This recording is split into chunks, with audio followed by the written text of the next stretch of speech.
this is again JJ and Delilah Vlog.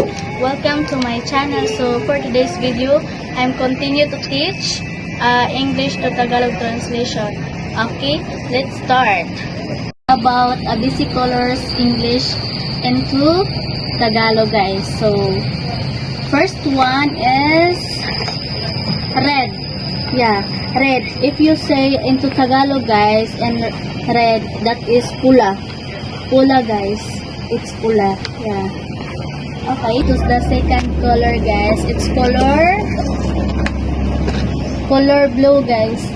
Yeah, when you say color blue in Tagalog, that is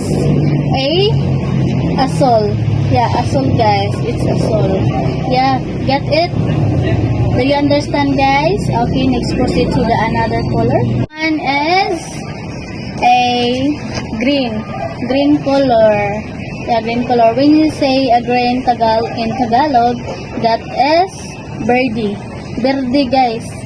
Yeah, that is birdie. Okay, next proceed to another color.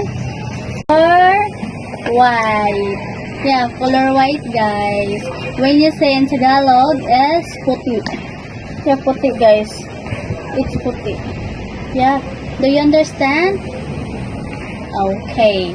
Let's proceed to the another color. Guys, last but not the least is color black.